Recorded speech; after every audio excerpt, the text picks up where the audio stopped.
So we're about a month-ish away from the first Man vs. Machine update in over a decade, as well as it being the first ever community-made Man vs. Machine update. And while we've known about this update since June of this year, I never made a video right away because I was too excited about this announcement. I wanted to wait for my excitement to calm down first before even wanting to talk about what could happen in this update.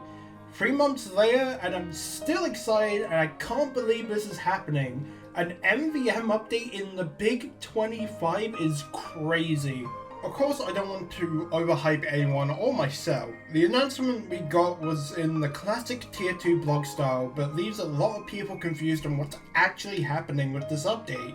The only clear thing was, well, it was an MvM update, it was coming in October, and they wanted map submissions before August 27th. That date has passed by now, so I'm hoping whoever's on the Tier 2 team right now are hard at work looking at the submissions and getting everything prepared for the update. But the question still remains for a lot of people. What actually is this update? Is it this year's Scream Fortress? An update to Boot Camp? A new tour? A new loot pool? Full MvM update?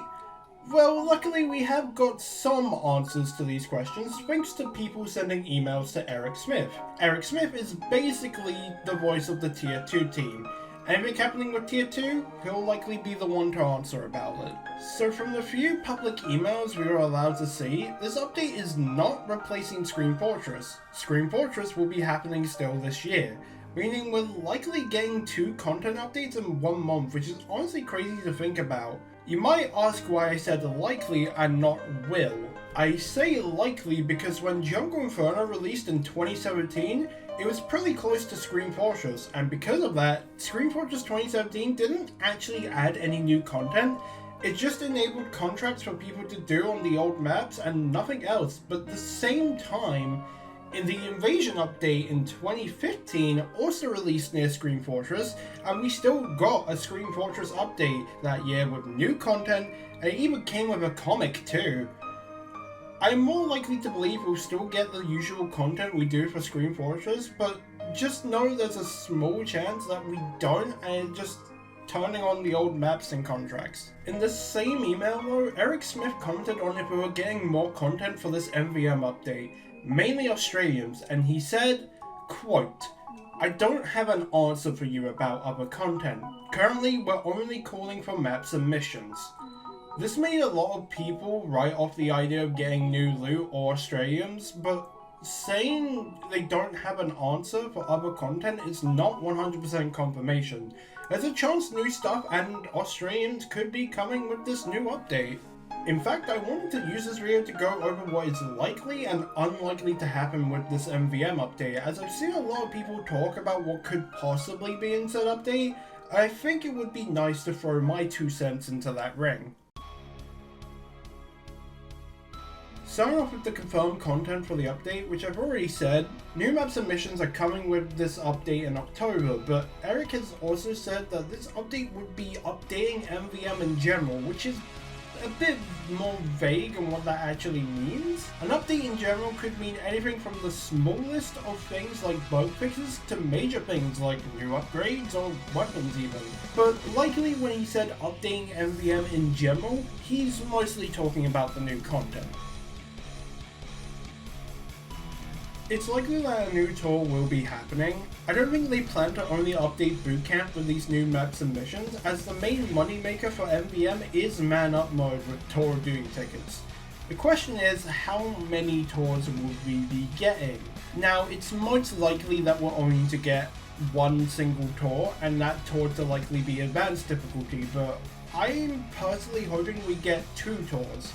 My hope is for 2 tours, 1 being advanced and 1 being expert, because if we get 1 tour and it's just advanced, we'll have 4 advanced tours and only 1 expert tour, and that's been the only expert tour since the launch of MvM back in 2012. Another thing is, how many map submissions will a tour have?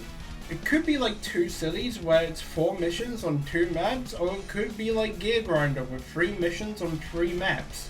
It really depends on how many maps and missions they are accepting for the update, but I think if we're getting 2 tours, we can expect 6 to 8 missions between 2 tours, and 2 to 8 maps as well.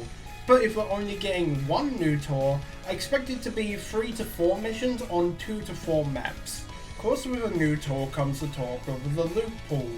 We all know what the tour completion loot could be, but there's more to the loot pool than tour completion. We also have mission completion loot pool. That's a bit harder to do. They could just carry over 2 cities loot pool, or they could use the old loot pool or just a single item drop, or maybe even multiple item drops instead of one. Maybe even some new loot completely, like new cosmetics or new robo parts for killstreak kits. So new killstreak kits are something I am 50-50 on. I think the current set of killstreaks we have are fine, and we do already have a bloat or parkour effects in the game, but if the new kits were kept in line with the already existing sheens and effects, then adding 4 to 5 new ones I don't think would really hurt the game that much. And of course, if we're going to make a new tour, the best way to get people to pay for tickets to play these tours would be to add all new Australians in the game that are only earnable through these new missions. At least for a bit. I think later on combining the loot pools of Australians together will be fine, but that's like 3 to 4 plus years away. If we do this after a few months or even a year, that will massively affect not only the amount of people playing the new tour, but prices too. These new waves of Australians need to be exclusive to this new tour for quite a long time. What Australians do I expect? Well, it could be anything, but I expect every class to at least get 1, some getting 2 or more as well, and also maybe some multi-class ones. Actually, I'll go over my personal wishlist of Australians, at least 1 for each class and 2 multi-class. Starting with the multi-class, I think it's a no-brainer to finally add a shotgun and pistol Australian.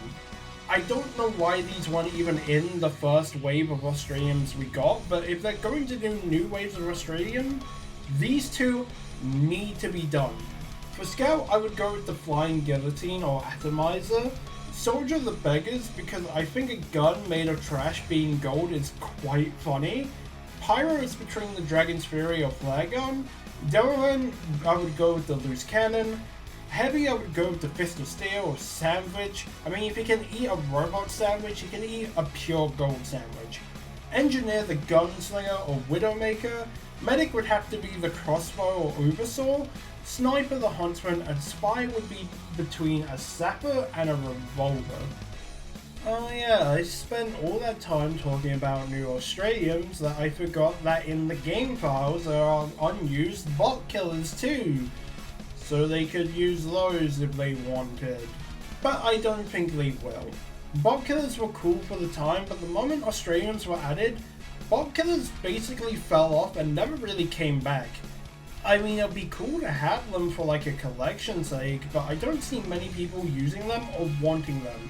But there is a chance that they could be used since they're basically already made. The last thing that's likely to happen as well is the usual update stuff, mainly bug fixes but targeted towards MvM.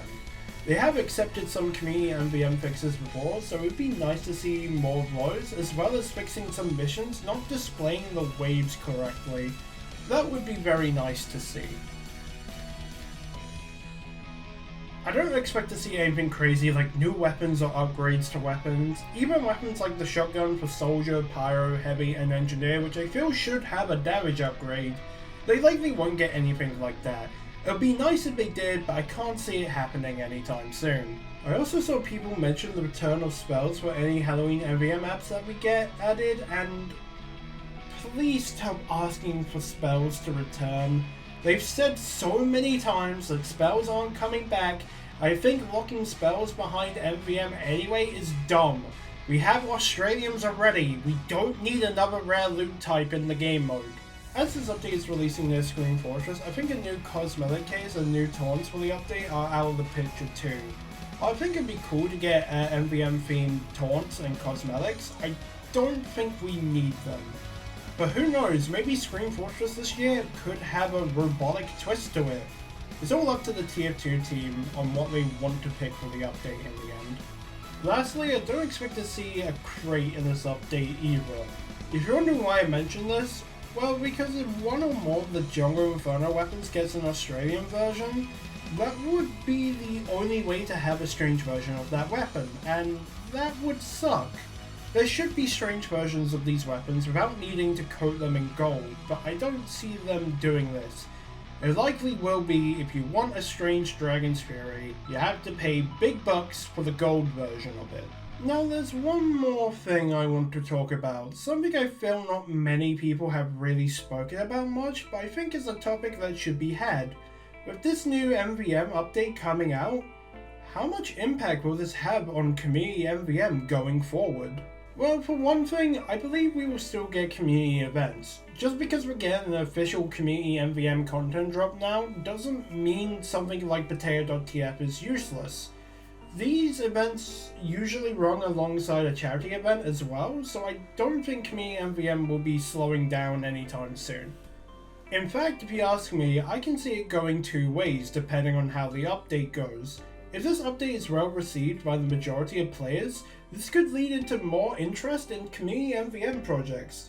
Maybe encourage some people to go out there and make their own MvM maps and missions too.